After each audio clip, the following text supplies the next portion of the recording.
피청구인께서는 여야 합의를 강조하시면서 실제로 특검 법안도 그리고 또 헌법재판관 임명도 여야 합의라는 헌법에 존재하지 않는 논리를 대고 있습니다.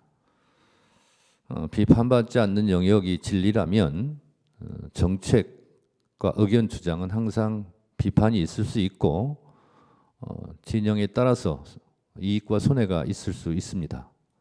그러하기 때문에 실제로 대한민국이 법치국가이고 따라서 가장 법치의 으뜸인 헌법을 따라야 된다고 생각하고 그 주장의 근거도 헌법적 근거에 기반해야 된다고 생각합니다.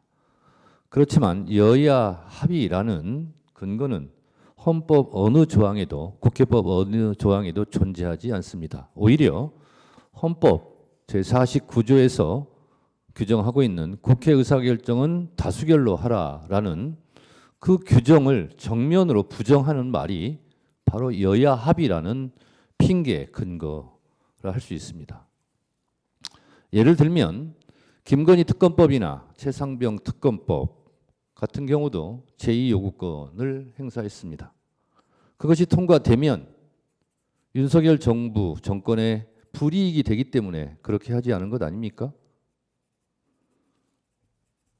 그리고 지금 얘기하는 상설특검 같은 경우는 법적으로 지체 없이 임명하여야만 한다고 규정되어 있습니다.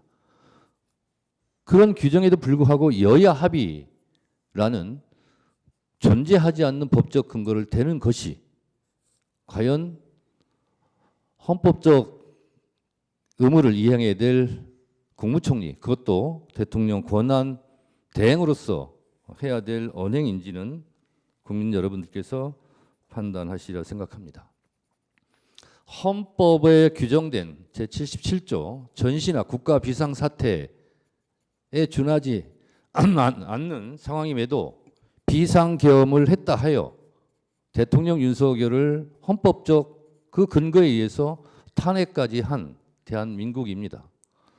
그 이후에 그런 혼란한 상황을 지혜롭게 수습해야 될 대통령 권한대행께서 헌법적 근거 없는 여야 합의를 계속 주장한다는 것은 헌법기관의 하나인 일수돼 있는 대통령 권한대행으로서 해야 될 주장은 아닌 것으로 생각합니다.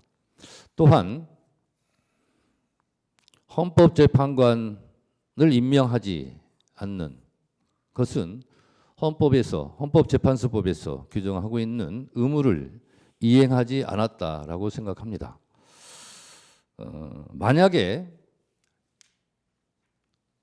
한덕수 국무총리를 탄핵하지 않았더라면 지금도 헌법재판관은 6인 체제로 매우 불안정하게 국민들에게 불안감과 혼란을 가중시켰을 것입니다.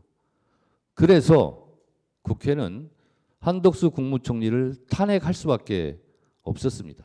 그 결과 불안전하지만 헌법재판소는 8인 체제로 지금 운영되고 있는 것입니다. 이런 상황 속에서도 서부지법 폭동 사태를 일으킨 일부 극렬 지지자들이 헌법재판소까지 지금도 공격하고 있는 상황입니다. 만약에 8인 체제가 아니라 6인 체제였더라면 헌법재판소를 공격하는 그 강도는 지금보다 훨씬 더 강했을 것입니다.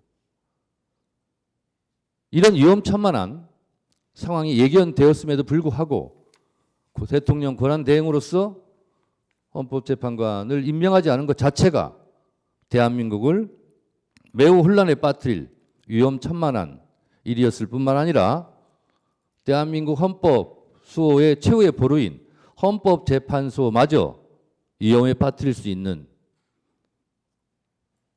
일을 본인 스스로 했다는 반성과 성찰은 오늘 없습니다. 대한민국 헌법 어디에도, 국회법 어디에도, 다른 어느 법에도 국회가 여야 합의가 되어야만 국회에서 의결한 것을 대통령이나 대통령 권한대행이 행사할 수 있다는 조항은 없습니다. 이러한 점을 고려하시어 피청구인을 파면함으로써 대한민국 헌법 수호의 의지를 헌법재판소에서 추상같이 국민 여러분들께 보여줄 것을 청구인으로서 간청드립니다. 감사합니다.